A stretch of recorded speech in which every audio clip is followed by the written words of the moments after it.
राम राम साथियों, एक बार फिर हमारे यूट्यूब चैनल में आपका स्वागत है।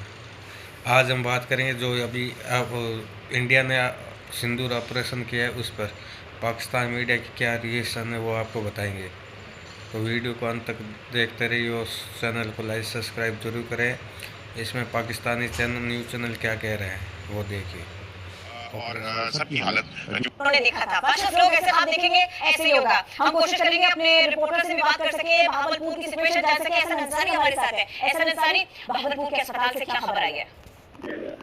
आज देखिए भागलपुर का जो भागलपुर की तमाम जो निजी और सरकारी अस्पताल है उनमें इमरजेंसी नाफिज कर दी गई है। जो तमाम सीनियर डॉक्टर्स हैं अमला है उनको जो है इमरजेंसी बुनियादों पर वो इस वक्त हॉस्पिटल में अपने अपने जो है वो ड्यूटी पर मौजूद है। इस वक्त 20 जो जख्मी है वो भागलपुर के अस्पताल जो है बुलाए गए हैं। अभी जो है जो रेस्क्यू ऑपरेशन है वो दीनी मदारिस में जो भारत की जानिब से गुजराना हमला किया गया है, दीनी मदरसों को निशाना बनाया गया है।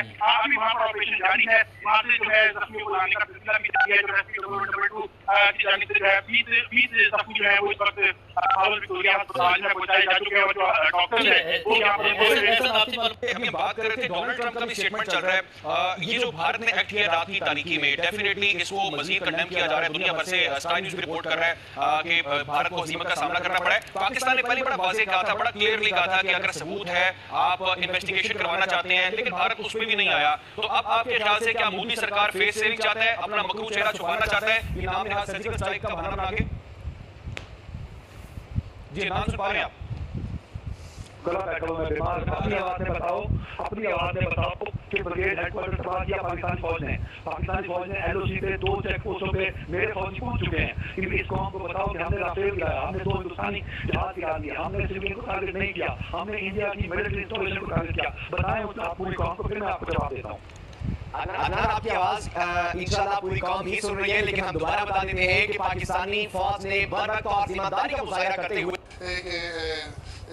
जख्मियों के हालत के हवाले से जो है वो थोड़ा वक्त लगेगा कि कितने जख्मी हैं कितने जख्मी नहीं हैं, उनकी हालत तशवीशनाक है या नहीं है। लेकिन तमाम को जो है वो फौरी तौर पर जो है वो अमला जो है वो तकनीकी इमदाद फराहम कर रहा है। और सूरत जो है वो ये है कि कुछ लोग जो है वो लापता भी हुए हैं, क्योंकि ये जो मिसाइल मारी गए रात की तारीखी में, तो अगर कोई जख्मी था तो वो अपने तौर पर किसी जगह उसने अस्पताल जाने की कोशिश की है, या जख्मी नहीं था तो उस शोर या धमाके की आवाज़ से जो है वो इधर उधर हो गया है। कुछ लोगों जो है वो अभी लापता भी है। उस हवाले से भी जो है वो इंतजामिया और दूसरे लोग जो है उनको ढूंढने की कोशिश भी कर रहे हैं। और इसका जो है आगामी तौर पर जो है सेक्रेटरी दाखिला पंजाब का जो है वो एक इजलास हुआ है और उसमें हदायत जारी की गई है फौरी तौर पर कि तमाम जो तालीमी इदारे हैं वो आज सुबह यानी बंद रहेंगे मुकम्मल तौर पर। और तमाम कानून नाफिज करने वाले अदारों को भी फौरी तौर पर जो है वो कहा गया कि वो ड्यूटी पर अलर्ट रहे हैं और जो छुट्टी पर गए हुए थे उनकी छुट्टियां भी फौरी तौर पर। आप समझते हैं सिर्फ इनका, मैं आपको बता रहा हूँ जैसे ये क्राइसिस शुरू हुआ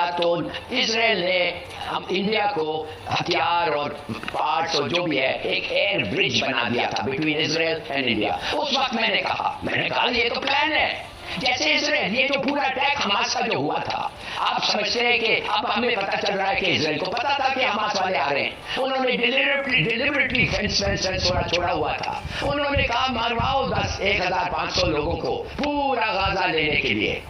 अब इनको एक मॉन्यूमेंट खड़ाएंगे इनके नाम पे और कहेंगे कि ये हैं the real heroes of Israel जो मारे गए। ये सब बनावट है, ये सब अमेरिका, इंडिया और इसराइल। क्या ये हम सुन रहे थे कि इमरान खान का बड़ा दोस्त ये वो, क्या दोस्ती दिखाई है उनको? लेकिन सब कुछ ठीक है, ये गठजोड़ तो है, लेकिन क्या गठजोड़ उनका होगा? लेकिन लड़ना तो भारत में है और भारत की फौज जो है वो लड़ना नहीं चाहती। वहां पर जो है बगावत सा माहौल है, लोग उनका मजाक उड़ा रहे हैं भारतीय। और वहां पर ये माहौल है कि सिख जो फौजी हैं वो लड़ना नहीं चाहते। लड़ना तो भारत में है, कैसे लड़ेंगे हमारे साथ? राफेल जो है उनके वो बिल्कुल फेल हो गए। और उसके अलावा जितने उनके टैंक्स वगैरह हैं खड़े, हमने रडार एक ऐसा बना लिया जो 450 किलोमीटर तक उनकी निशानदेही कर सकता है, 60,000 फुट तक जो है ऊपर बुलंदी में जहाजों को ट्रेस कर सकता है। हमारे पास जो है अल्लाह का फजल है, बहुत बड़ी कुव्वत है। तो वो जो गठजोड़ है वो तो है, लेकिन क्या वो उन मसले से, उस जज्बे से जो कि उनके में बिल्कुल नहीं है, हमसे लड़ लेंगे? यार क्या आप समझते हैं 10-20 राफेल से कुछ हो सकता है? आप मुझे बताएं। ये हमारे पास उनका तो डिलीवरी आ गया है, वो JF-15 का, उनको गिरा सकता है। तो राफेल तो न्यूट्रलाइज हो गए, मगर इसने तो रुका तो नहीं, मूवी तो रुका नहीं, उसने डिलिबरेटली प्रोवोक किया है। उसको कहा गया देखिए अमेरिका और इजराइल क्या चाहते हैं, यार तुम लड़ो चीन के साथ, मगर क्या चीन लड़ेगा? कहा तो के अंदर आप हमला करके कहेंगे, हमें उम्मीद है पाक फौज इंशाल्लाह ताला इनको भरपूर तरीके से इनको जवाब देगी और ये पाकिस्तान की कौम रात को 3 बजे जिस तरीके से अंदाज में घर से बाहर निकल लिए, मोदी सरकार के लिए बहुत बड़ा चैलेंज है।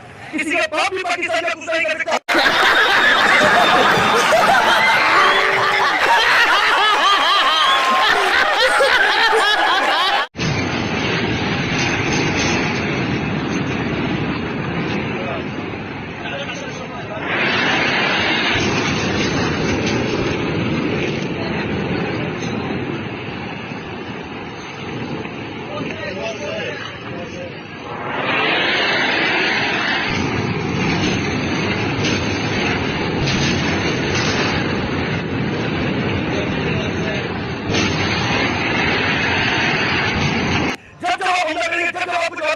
आप जंग की तैयारी कर रहे थे, पाकिस्तानी कौम जंग के लिए हमेशा तैयार थी।